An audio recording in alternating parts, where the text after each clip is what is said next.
por que é um felizardo? Nós falamos bastante sobre isso semana passada, mas eu preciso resumir por aqueles que não estavam aqui. Por que é um felizardo? Porque eu só vou abraçar o cristianismo e eu só vou abraçar o evangelho quando eu estiver absolutamente decepcionado e desiludido comigo mesmo. Infelizmente, muitas pessoas ouvem o evangelho e simplesmente viram as costas. E sabe por que viram as costas? Porque ainda acreditam em si mesmas. Porque acreditam que podem, acreditam na sua religiosidade fajuta. Acreditam enganosamente que eles não precisam de nada. Acreditam que se eles morrerem hoje, Deus vai escancarar as portas do céu e vai recebê-los simplesmente porque eles não roubaram, não mataram, não foram presos, não foram denunciados, não responderam nenhum processo. Pagaram todos os seus compromissos. E aí você diria, realmente uma pessoa dessa é uma pessoa boa.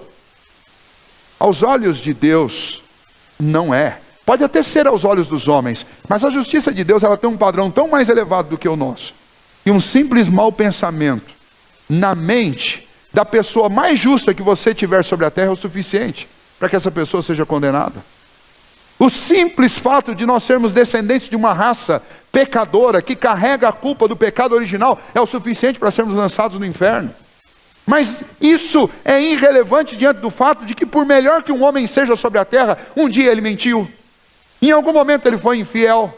Em algum momento ele foi arrogante. Em algum momento ele foi presunçoso. Em algum momento ele foi ganancioso. Em algum momento ele deixou de ser bondoso e foi perverso. Em algum momento ele amou mais as coisas deste mundo do que o Senhor.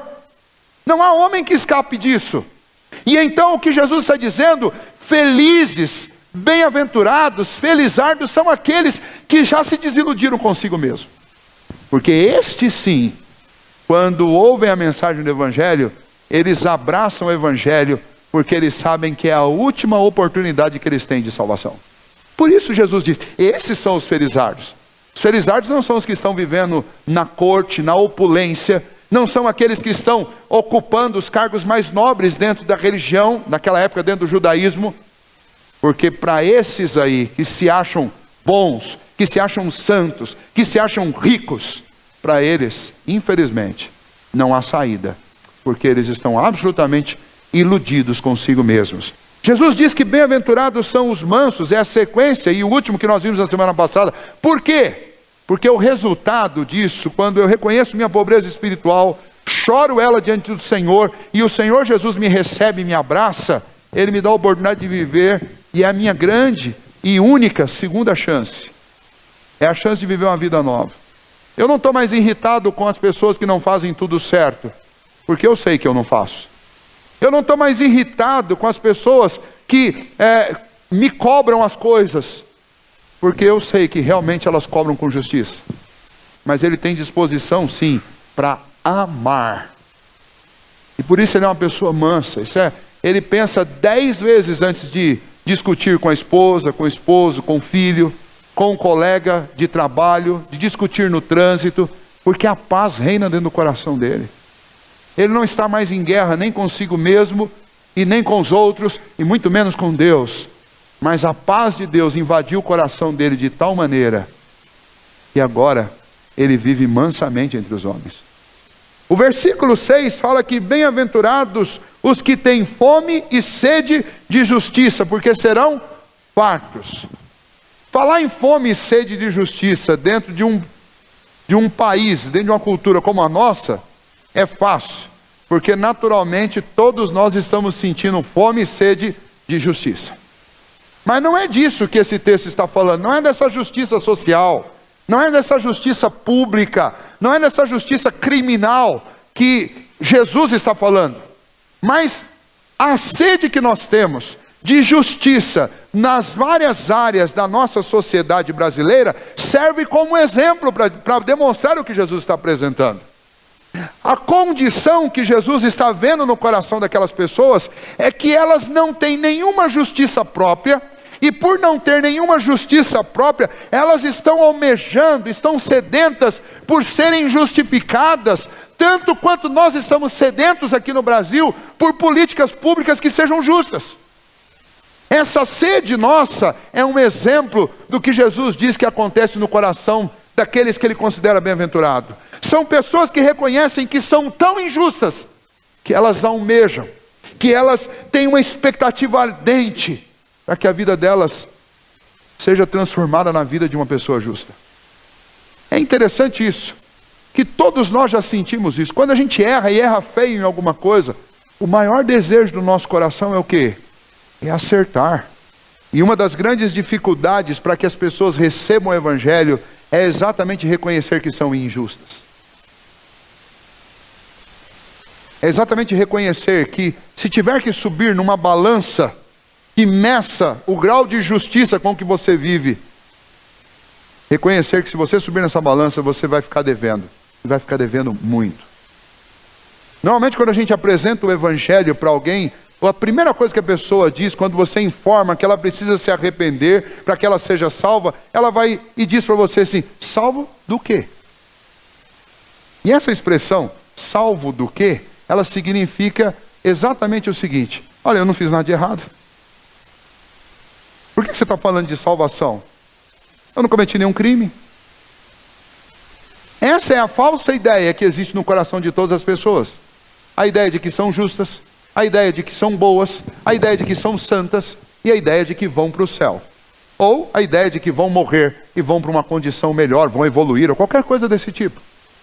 Mas quem senta nesses bancos aí, onde vocês estão, quem sobe aqui aonde eu estou, quem entra dentro do hall de membros de uma igreja, achando que está porque merece, esses são os mais infelizes da terra.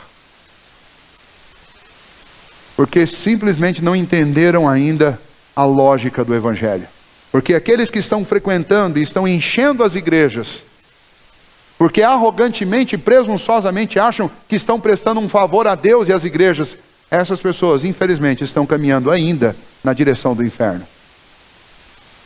Porque para o céu só existe um caminho. E este caminho foi aberto por Jesus.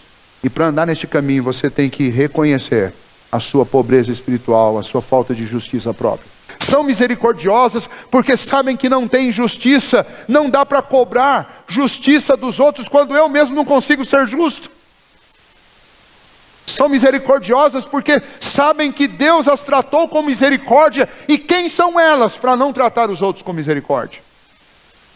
E a parábola mais ilustrativa disso que o Senhor Jesus contou e Mateus registra, mais adiante nós vamos estudar, é uma parábola que é a parábola chamada a parábola do credor incompassivo.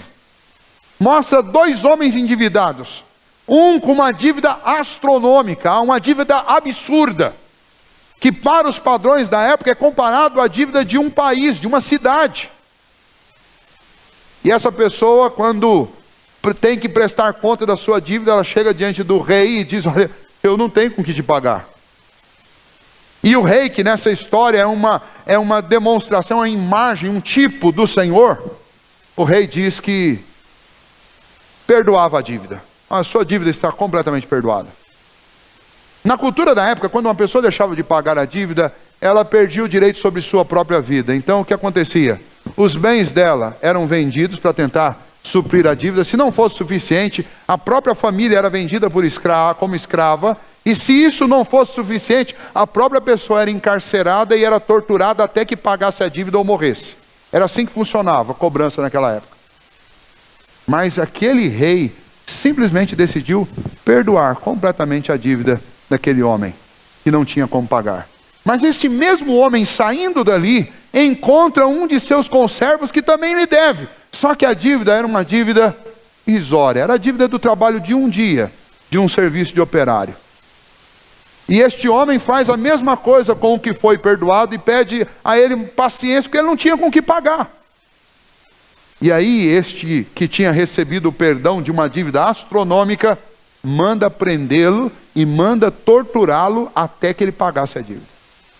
E as pessoas que assistiram o perdão de uma dívida astronômica e viram aquele homem fazendo aquilo, foram lá contar para o rei. Olha, sabe aquele homem de quem o senhor perdoou uma dívida tão grande? Pois é, ele saindo daqui encontrou um de seus conservos que devia uma mixaria para ele. E mandou prender porque o moço não tinha como pagar. O rei chama este homem de volta à corte. O rei não desfaz, porque a palavra de rei não volta atrás.